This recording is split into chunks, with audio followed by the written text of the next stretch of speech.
La actual emergencia mundial está generando unas graves consecuencias en materia sanitaria y social, pero también está teniendo importantes efectos económicos, hundiendo los mercados de valores, incrementando la incertidumbre sobre el empleo y amenazando con llevar a la economía mundial una dura y larga recesión. Las consecuencias económicas fuera de China fueron relativamente modestas al principio. Todo el mundo observaba desde la distancia, ya que las autoridades chinas, después de tratar inicialmente de suprimir cualquier noticia de una epidemia, finalmente impusieron medidas estrictas de contención que cerraron las principales partes de la economía e interrumpieron las cadenas de suministro, que empezaron afectando a compañías que fabricaban total o parcialmente sus productos en China. Una recesión económica mundial ahora está casi garantizada en el 2020, con analistas en todo el mundo que continúan recortando sus pronósticos, ya que la rápida propagación mundial da como resultado medidas de contención sin precedentes y un número creciente de empresas en peligro de quiebra. A medida que este mal se propagó por todo el mundo, los países tomaron medidas drásticas para tratar de contenerlo.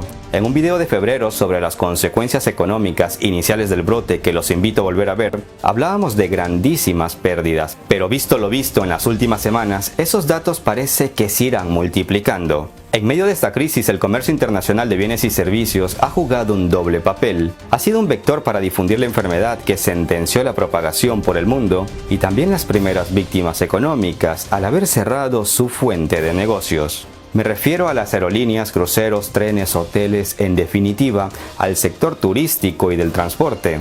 Las medidas severas que se están tomando ahora para cerrar las escuelas y otros lugares de reunión, con suerte, reducirán la tasa de infección, pero el coste económico será muy alto. Soy Gabriel Bulgakov y en este video les voy a hablar de las consecuencias económicas de esta crisis sanitaria, de las medidas de algunos países, los sectores más castigados, quiénes sufrirán las consecuencias y hasta cuándo vamos a vivir esta situación, de acuerdo a determinados modelos matemáticos. Les adelanto que esto no se va a resolver porque nos quedemos 15 días en casa, esto va para largo, queridos amigos. Vean el video hasta el final, que les ofreceré un consejo que podría salvarles la vida y la de sus seres mayores queridos. Empecemos. Debido a que el pico del brote en China se superpuso con el año nuevo lunar, que este año duró desde el 25 de enero hasta el 8 de febrero, y los principales sectores industriales y manufactureros chinos generalmente cierran durante este tiempo para permitir que su gran fuerza laboral migrante regrese a casa para las vacaciones, los efectos fueron menos severos de lo que podrían haber sido, teniendo en cuenta que acababa de pasar la temporada navideña mundial en diciembre del 2019 y las fábricas se habían ocupado al máximo para cumplir con la demanda y dejar mercancía en stock para cubrir la ligera demanda que se suele tener en enero. Es por ello que las personas en general no hemos sentido que nos falte nada, aunque en muchas ciudades la gente acude en masa a los supermercados y algunos comercios como si fuéramos víctimas del fin del mundo. Pero veamos qué pasó en China. Para los restaurantes y otras pequeñas empresas que dependían en gran medida de las actividades relacionadas con las vacaciones, las consecuencias de las medidas de cuarentena han sido particularmente graves. Sin embargo, a medida que la gravedad de la epidemia se hizo evidente, las autoridades chinas extendieron las restricciones a los viajes y las actividades laborales mucho más allá del periodo tradicional de vacaciones. Y así, las cadenas de suministro mundiales empezaron a sufrir rápidamente diversos grados de interrupción, dependiendo de su dependencia relativa de los proveedores chinos.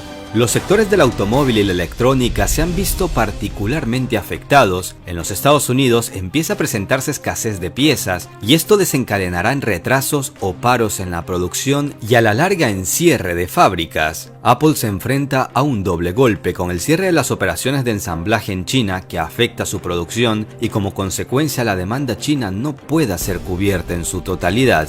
La tasa de nuevas infecciones parece estar disminuyendo en China, pero no ha desaparecido. Y ojo con esto, amigos. Se está notando un repunte en el número de infectados al relajarse las medidas de contención. Y si veíamos escenas de felicidad por parte de médicos chinos y de otros países del sudeste asiático, el brote no está superado. A pesar de esto, con la mejoría experimentada, las fábricas están comenzando a reabrir, pero muy lentamente, y llevará algún tiempo volver a la normalidad.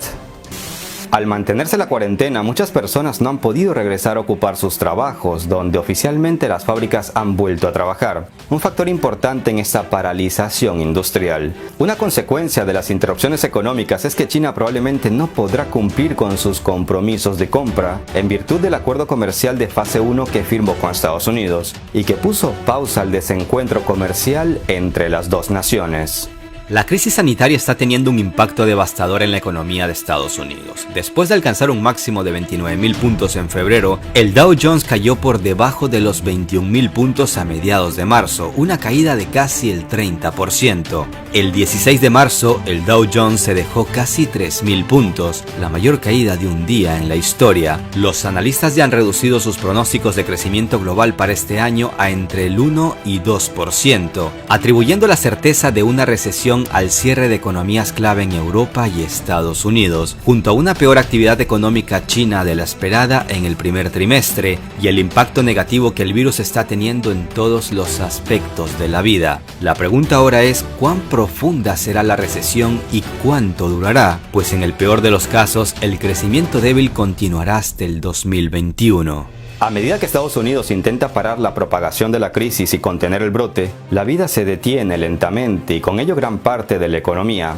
Algunas ciudades y estados en Estados Unidos han ordenado a los restaurantes que solo trabajen a puerta cerrada, ofreciendo comida para llevar. Millones de empleos en el sector alimenticio podrían perderse o verse gravemente afectados por el brote. Sin ir más lejos, en España, compañías como Vips, Starbucks, Burger King, Foster's y Domino's Pizza han despedido de manera temporal a 22.000 personas.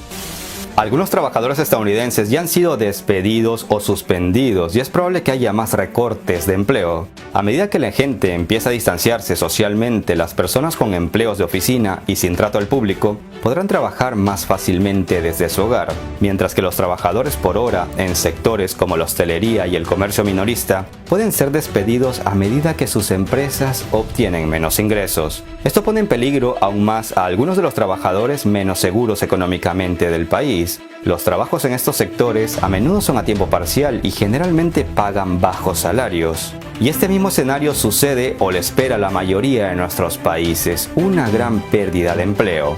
Por desgracia, las malas noticias no paran aquí. Los viajes y el turismo, que representan alrededor del 10% de todas las exportaciones tanto de Estados Unidos como de la Unión Europea, están sufriendo el mayor impacto económico inmediato. Las compañías de turismo, hoteleras, de ocio y aéreas ya pueden ir diciéndole adiós a las campañas de Semana Santa y quizás a la de verano. Viendo que el número de pasajeros en China cayó el 84,5% en febrero, aerolíneas como American Airlines planean reducir sus vuelos internacionales en un 75%. Y American Airlines no es la única que empieza a tomar medidas drásticas. Las medidas de, por ejemplo, Ryanair afectarán a 15.000 de sus empleados y una reducción de jornada del 50%. Con Alitalia se toman medidas cardinales, ya que será nuevamente nacionalizada y ha dejado a sus aviones con rutas internacionales en tierra. Amigos, no nos engañemos, el Centro para la Aviación estimó que para finales de mayo la mayor parte de las aerolíneas del mundo estarán en bancarrota. Ojalá y se equivoquen, pero de momento sabemos que en América Latina, el Grupo Aeroméxico, LATAM Airlines y Avianca, las tres principales líneas aéreas del continente, redujeron sus operaciones en un 40%. Italia tiene ahora el mayor número de infecciones y muertes por el virus fuera de China. Con la epidemia amenazando con desbordar su sistema de salud, el país básicamente cerró toda su economía. Francia y España hicieron lo mismo unos días después y ordenaron el cierre de negocios no esenciales, incluidos cafés y restaurantes. Y mientras esto ocurre, cadenas de hoteles como la famosa Meliá habría efectuado cientos de despidos en varios de sus establecimientos a nivel mundial. La Organización Mundial de la Salud dijo recientemente que Europa es ahora el epicentro de esta pandemia, aunque el virus continúa propagándose por todo el mundo. Con la falta de una política nacional para el control de enfermedad en Estados Unidos, los gobiernos locales y estatales y el sector privado están tomando la delantera, cerrando cada vez más las escuelas y cancelando partidos de los principales deportes y otros grandes eventos. Algunos gobernadores instan o incluso exigen el cierre de bares y restaurantes. En California se anuncia que es muy probablemente que los niños regresen a clases a finales de año. Aunque muchos profesores continúan dando sus clases en línea en todo el mundo, lo cierto es que muchos trabajos giran en torno a escuelas y universidades, y en estos momentos la zozobra sobre si conservarán sus empleos o no está muy presente. Y ojo con esto, amigos, la prohibición de viajes entre los países, aunque en un principio se habla de viajeros, al final terminará afectando el comercio internacional, ya que las bodegas de los aviones de pasajeros generalmente están llenas de carga, por lo que una disminución significativa en los pasajeros y vuelos transatlánticos reducirá la capacidad de carga aérea y aumentará su costo. A pesar de que la industria de cruceros, las aerolíneas, los hoteles, los restaurantes y otros elementos del sector del turismo y el entretenimiento están sufriendo el dolor económico más inmediato, cuanto más amplios sean los cierres y cuanto más duren, mayor será el impacto económico para el resto. Las personas perderán sus empleos, algunas pequeñas empresas pueden que tengan que cerrar permanentemente y la caída de la demanda se extenderá a otras empresas. Los gobiernos locales que dependen del turismo o albergan equipos deportivos de grandes ligas sufrirán pérdidas de ingresos justo cuando necesiten aumentar el gasto en salud pública.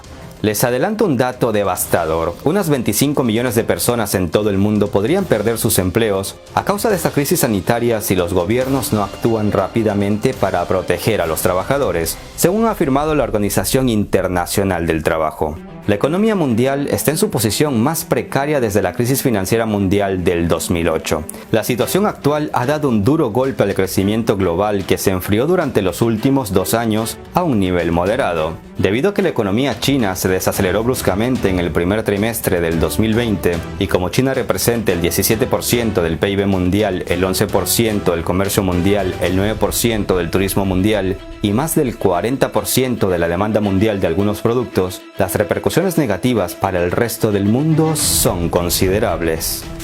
Como ya les conté en uno de mis últimos videos, la guerra de precios entre Arabia Saudita y Rusia, dos de los mayores productores de petróleo, continúan pasando factura a los precios del crudo, que caían a niveles no vistos desde el 2003. El precio por barril de la marca Brent llegaba a bajar hasta los $26,65. En resumen, en lo que va del año, el crudo acumula una caída del 59%. En esta crisis no serán las grandes empresas o las multinacionales las más afectadas, sino los pequeños empresarios, los comerciantes, los minoristas, los propietarios de puestos de comida o pequeños restaurantes y millones de personas que han creado su propia fuente de ingresos y al final han estado sacando la cara por la economía de sus países. Si se preguntan cuánto puede durar esta situación extrema pensando que con 15 días en casa ya basta, les tengo malas noticias. Las cuarentenas pueden ir hasta julio o agosto. Y una estimación de 18 meses de la administración Trump es consciente con los hallazgos recientes de epidemiólogos que determinaron que las prácticas de distanciamiento social que están implementando los diferentes países tendrían que estar vigentes hasta que una vacuna esté disponible, potencialmente en 12 meses o más. Aunque el 19 de marzo varias empresas de China y Estados Unidos iniciaron pruebas en humanos, el proceso para su uso seguro y eficaz en masa es largo, por lo que tocará esperar en promedio un año. Un modelo matemático de la Universidad Complutense de Madrid que acertó en el pasado con otros brotes, pronostica que la crisis se va al menos hasta julio. Aunque dado el crecimiento del brote a nivel global, esta fecha quizás deba ser recalculada. La prioridad ahora es detener la propagación del brote y tomar medidas para amortiguar su impacto económico. Las interrupciones de la cadena de suministros causada por las medidas de contención de China se sumaron a la guerra comercial de Trump y contra la tendencia más larga de aumento de los salarios en China. Por lo tanto, la crisis sanitaria podría acelerar los esfuerzos que muchas empresas ya están tomando para diversificar sus cadenas de suministro y reducir la dependencia de China. La idea de la globalización está en juego, pero de eso les hablaré en otro video. Hagan el bien sin mirar a quién, recuerden su responsabilidad social y cumplan con las medidas que se implementen en sus países, si es que tienen la suerte de tener gobernantes responsables. Dicen que este virus es astuto, pero como me dijo un niño que me sigue, este es maligno. Se contagia a través del amor, con nuestros besos, abrazos o apretones de manos a las personas que queremos. Vaya enternecedora y al mismo tiempo cruel y realista definición. Y para terminar, un consejo sano e inteligente. Usen la mano que no sea dominante para hacer las cosas, para agarrarse las barandillas si van en el bus o en el metro, pagar, abrir puertas, tomar las cosas para guardarlas en la bolsa de la compra, porque instintivamente nos tocamos la cara con nuestra mano principal. Este consejo se repitió con insistencia en Corea del Sur y la reducción de los contagios fue colosal. Soy Gabriel Bulgakov, un abrazo virtual a todos. Hasta la próxima.